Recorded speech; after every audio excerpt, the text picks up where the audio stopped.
എൻ്റെ എല്ലാ പ്രിയപ്പെട്ട കൂട്ടുകാർക്കും സ്മിതൂസ് വേൾഡിൻ്റെ പുതിയ വീഡിയോയിലേക്ക് സ്വാഗതം.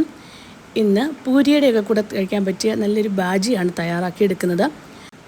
പൊട്ടറ്റോ ബാജി നമ്മൾ തയ്യാറാക്കിയെടുക്കുന്നില്ലേ, അതുപോലെ തന്നെ കപ്പ വെച്ച് ഒരു 2-3 കപ്പ വെച്ച് നമുക്ക് തയ്യാറാക്കിയെടുക്കാൻ പറ്റിയ വളരെ എളുപ്പത്തിൽ തയ്യാറാക്കിയെടുക്കാൻ പറ്റിയൊരു ബാജി തന്നെയാണ്. വളരെ ടേസ്റ്റിയാണ്, പൂരിക്കൊക്കെ കഴിക്കാൻ വളരെ ടേസ്റ്റിയാണ്. എങ്ങനെയാണ് തയ്യാറാക്കുന്നത് നോക്കിയല്ലോ. ഞാനൊരു 3 കഷ്ണം കപ്പ മാത്രം എടുത്തേക്കുന്നത് കേട്ടോ. ഇത് കുറച്ച് വലിയ കഷ്ണങ്ങളായി തന്നെ അരിഞ്ഞ് ഞാൻ പ്രഷർ കുക്കറിലേക്ക് ഇട്ട് കൊടുത്തിട്ടുണ്ട്. ഇതിൽ ആവശ്യത്തിന് ഉപ്പും 1/4 ടീസ്പൂണിൽ താഴെ മഞ്ഞൾപ്പൊടിയും കൂടെ നമുക്ക് ചേർത്ത് ആവശ്യത്തിന് വെള്ളവും ഒഴിച്ച് നമുക്ക് വേവിക്കാൻ വയ്ക്കാം. ഞാൻ ഈ എടുത്തിരിക്കുന്ന കപ്പ പെട്ടെന്ന് തന്നെ വെന്ത് കിട്ടുന്ന കേട്ടോ. അതിന് ഒരു വിസിൽ പോലും വരേണ്ട ആവശ്യമില്ല, അതിന് മുമ്പേ വെന്ത് കിട്ടും. നമ്മൾ എടുക്കുന്ന കപ്പ എന്തുമാത്രം വേവുണ്ട് അതിനനുസരിച്ച് വേവിക്കുക.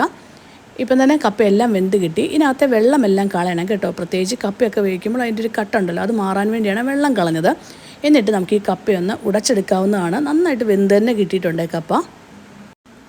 അത് കഴിഞ്ഞ ശേഷം അടുപ്പത്തേക്ക് ഞാനൊരു പാൻ വെച്ചിട്ടുണ്ട്. ഇതിൽ നമുക്ക് ആവശ്യത്തിന് എണ്ണ ഒഴിച്ചു കൊടുക്കാവുന്നതാണ്. എണ്ണ നന്നായി ചൂടായി വന്നാൽ ഇതിലേക്ക് 1/4 ടീസ്പൂൺ ഉഴുന്നുപരിപ്പ് നമുക്ക് ചേർത്ത് കൊടുക്കാം. കഴുകി വൃത്തിയാക്കിയെടുത്ത 1/4 ടീസ്പൂൺ ഉഴുന്നുപരിപ്പ് ചേർത്ത് കൊടുക്കുക. അതിനോടൊപ്പം തന്നെ ഒരു ചെറിയ കഷ്ണം ഇഞ്ചി അരിഞ്ഞത്, 1 അല്ലി വെളുത്തുള്ളി, എരിവിനനുസരിച്ചുള്ള പച്ചമുളക്, 1 തണ്ട് കറിവേപ്പില, ഇത്രയും ഞാൻ ചേർത്ത് കൊടുത്തിട്ടുണ്ട്.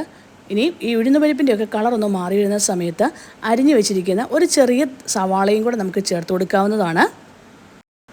ഈ സവാളയിലേക്ക് ആവശ്യത്തിന് ഉപ്പും കൂടെ ചേർത്ത് നമുക്ക് വഴച്ചെടുക്കാവുന്നതാണ്. നമ്മൾ നേരത്തെ കപ്പ വേവിക്കാൻ വെച്ചപ്പോൾ ഉപ്പ് ചേർത്ത് കൊടുത്തിട്ടുണ്ട്, അന്നേരം ശ്രദ്ധിച്ച് വേണം ഉപ്പ് ഇടാൻ. ഈ സവാള നമുക്ക് നന്നായിട്ടൊന്ന് വഴച്ചെടുക്കാവുന്നതാണ്. സവാള വാടി വന്നു കഴിഞ്ഞാൽ നിങ്ങൾക്ക് ഇതിൻ്റെ കൂടെ വേണമെങ്കിലോ തക്കാളിയോ, ഒരു ചെറിയ തക്കാളി, അതുപോലെ തന്നെ ഒരു ചെറിയ ക്യാരറ്റൊക്കെ ചേർത്ത് കൊടുക്കാവുന്നതാണ്. പക്ഷേ ഞാനിപ്പോൾ ഇതൊന്നും ചേർക്കുന്നില്ല. വളരെ സിമ്പിളായിട്ട് തന്നെയാണ് ഞാൻ തയ്യാറാക്കി എടുക്കുന്നത്. വളരെ എളുപ്പത്തിൽ തയ്യാറാക്കി എടുക്കാനും പറ്റുമേ.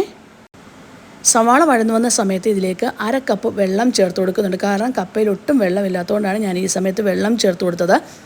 ഇനിയും ഈ ഒരു വെള്ളത്തിന് പകരം 2 തേങ്ങാപ്പാൽ വേണമെങ്കിൽ നമുക്ക് ചേർത്ത് കൊടുക്കാം. എന്നിട്ട് നന്നായിട്ടൊന്ന് തിളച്ച് വരാൻ വേണ്ടി വെയിറ്റ് ചെയ്യുക. ഇപ്പോൾ ആ വെള്ളമെല്ലാം തിളച്ച് തുടങ്ങിയിട്ടുണ്ട് കേട്ടോ. ഈ ഒരു സമയത്ത് നമ്മൾ നേരത്തെ കുഴച്ച് വെച്ചിരിക്കുന്ന കപ്പയും കൂടെ ഇതിലേക്ക് ചേർത്ത് കൊടുക്കണം. എന്നിട്ട് നമുക്ക് നന്നായിട്ടൊന്ന് യോജിപ്പിച്ചെടുക്കാം. ഇനി ഒന്ന് കുറുകി വരുന്നിടം വരെ ഒന്ന് വെയിറ്റ് ചെയ്യുക. കപ്പ ഇപ്പം നന്നായിട്ട് യോജിച്ച് നല്ലതായിട്ട് കുറുകി വന്നിട്ടുണ്ട്. ഈ ഒരു സമയത്ത് നമുക്ക് 1 തേങ്ങാപ്പാലാണ് ചേർത്ത് കൊടുക്കുന്നത്.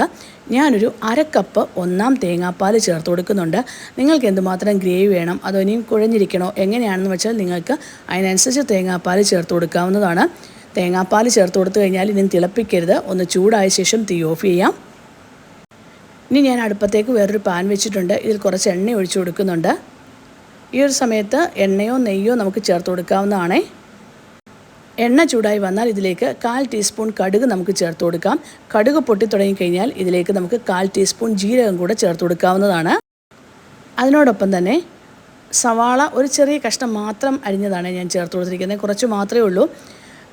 അതുപോലെ തന്നെ 1 ടീസ്പൂൺ ഇഞ്ചി അരിഞ്ഞത്, 1 ടീസ്പൂൺ വെളുത്തുള്ളി, കറിവേപ്പില, ഇത്രയും ചേർത്ത് കൊടുത്തിട്ടുണ്ട്. കൂടെ വറ്റൽമുളകും കൂടെ നമുക്ക് ചേർത്ത് കൊടുക്കാവുന്നതാണ്. എന്നിട്ട് നമുക്ക് നന്നായിട്ടൊന്ന് വറുത്തെടുക്കാം.